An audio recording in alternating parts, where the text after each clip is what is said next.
Pemirsa intens investigasi.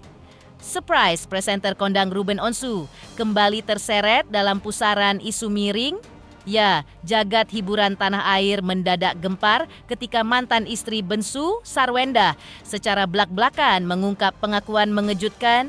Wenda mengaku rumahnya digeruduk penagih utang atau debt collector akibat berbagai tunggakan, termasuk pinjaman online atas nama sang mantan suami.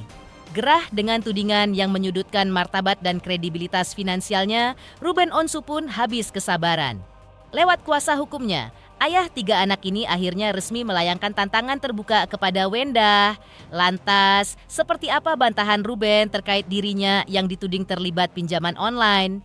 Bagaimana pula respon pihak Ruben perihal bantahan Sarwenda?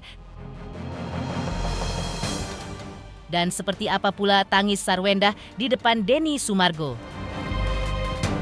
Pemirsa, bersama Intens Investigasi, kami hadirkan kabar terkini, terpercaya, dan teraktual.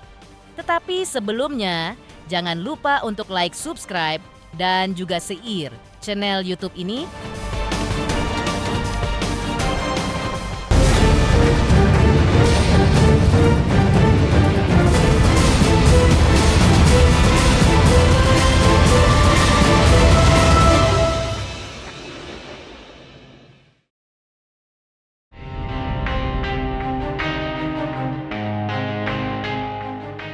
Fakta baru yang mengejutkan akhirnya terungkap setelah Ruben Onsu secara tegas membantah keras dugaan keterlibatannya dalam pinjaman online alias pinjol. Melalui media sosialnya, Ruben mengunggah ulang postingan yang membeberkan hasil pelacakan data secara digital. Berdasarkan pemeriksaan valid tersebut, akun itu menuliskan dengan jelas bahwa data atas nama Ruben Onsu sama sekali tidak ditemukan di aplikasi pinjaman online manapun. Tak hanya membersihkan nama sang artis, akun tersebut juga membongkar kebaikan Ruben Onsu di masa lalu yang pernah mereka tangani secara langsung. Sehingga kini mereka merasa wajib untuk bergerak balik, membantu meluruskan kebenaran demi membalas kebaikan Ruben. Setelah kami cek, data Ruben Onsu tidak terdaftar di aplikasi pinjol manapun. Kami tidak bermaksud ikut campur masalah artis, tapi Ruben sering bantu orang-orang yang kami tangani secara diam-diam. Jadi kewajiban kami balas kebaikan dia.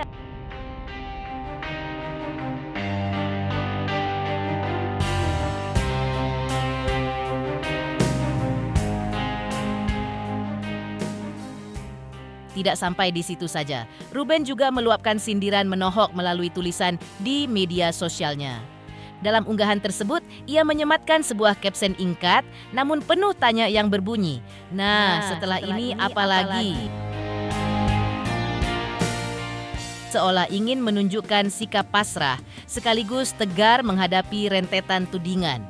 Ruben pun menutup kalimatnya dengan menyampaikan ucapan terima kasih yang disertai dengan sebuah emotikon.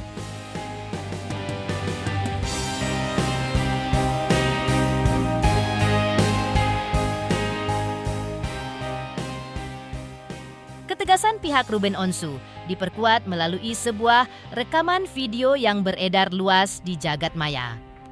Dalam video tersebut, Ruben secara langsung menantang pihak-pihak yang menyudutkannya untuk segera membeberkan bukti konkret terkait keterlibatan dirinya dalam pinjaman online.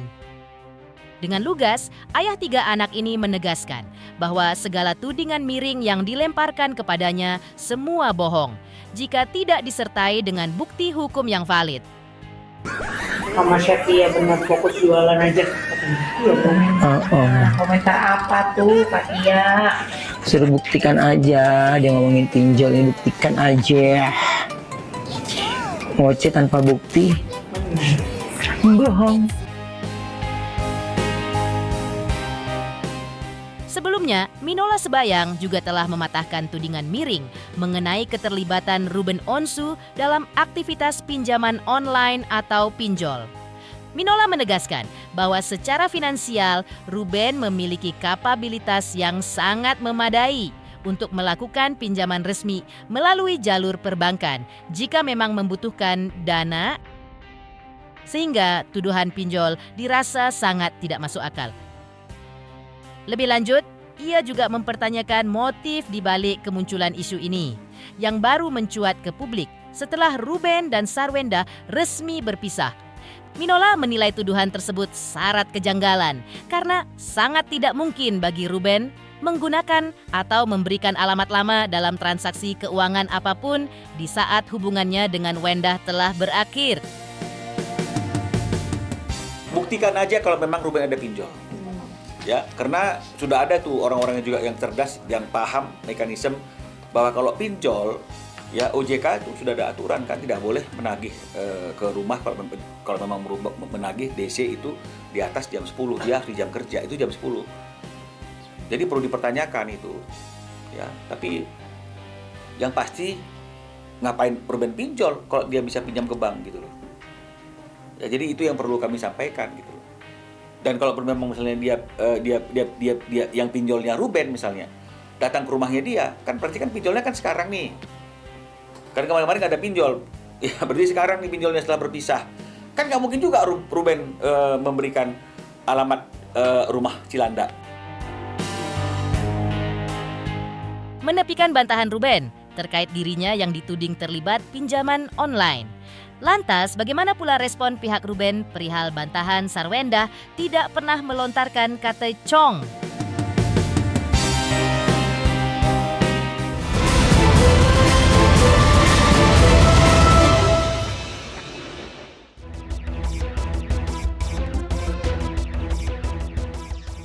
Minola Sebayang pun langsung angkat bicara mengenai pengakuan Sarwenda terkait anak-anaknya yang diduga menjadi korban perundungan atau bullying.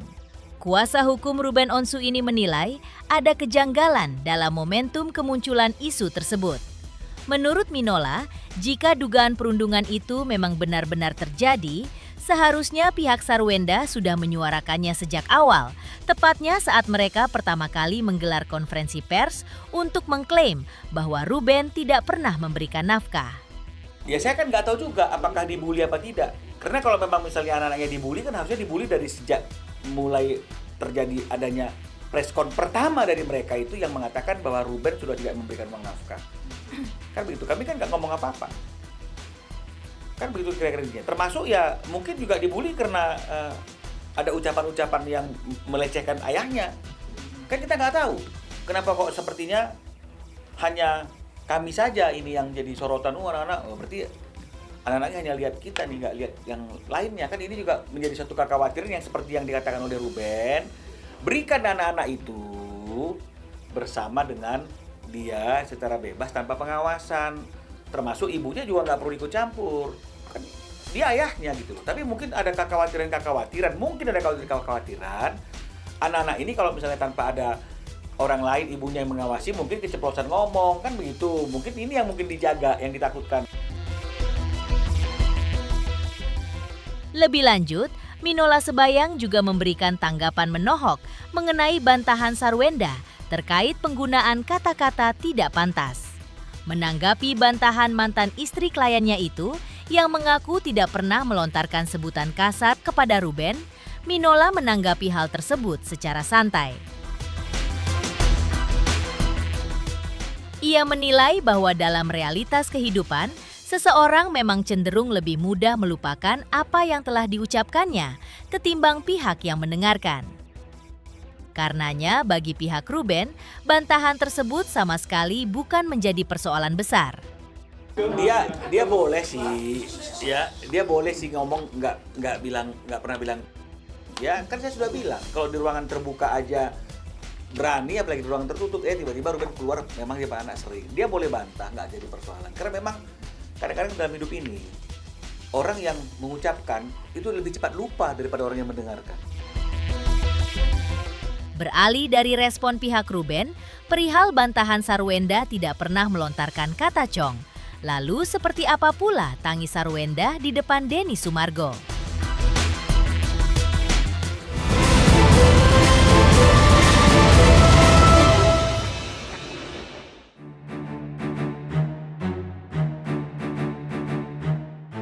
Polemik pasca perceraian yang mengiringi kehidupan Ruben Onsu dan Sarwenda hingga kini masih terus bergulir.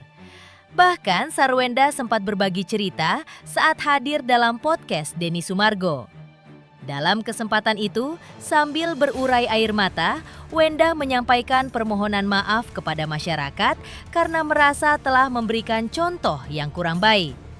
Dalam momen emosional tersebut, Wenda juga menyatakan jika dirinya mempersilakan Ruben Onsu untuk memberikan nafkah kepada anak-anak mereka secara langsung tanpa melibatkan dirinya. Terima kasih buat kalian yang masih selalu ada. Ada beberapa poin yang memang harus Sarwenda evaluasi ya. Aku tahu kok. Gue juga ngelihat kurang bagus sih memang. Jadi aku minta maaf juga telah mencontohkan hal yang tidak baik. Ya mungkin baiknya ke depannya ayahnya bisa langsung bikinin kartu buat anak-anak. Maksudnya ini, bikinin rekening khusus buat anak. Biar ayah masukin duitnya ke situ. Terus Nggak usah lewat kamu gitu? Nggak usah lewat aku, nggak apa-apa. Di media sosial sekolahnya dibully. Dibilang anak nggak tahu diri, anak ini, anak itu. Saya sebagai ibu, saya benar-benar sakit hati ketika aku kerja. Anak aku main di depan. Aku nggak mau ninggalin momen sama mereka, tapi aku harus kerja. Anak aku udah jadi anak yang broken home. Aku nggak mau sampai mereka cari nyaman di luar. Mereka beneran masih ada nggak buat aku gitu, tapi ya sorry.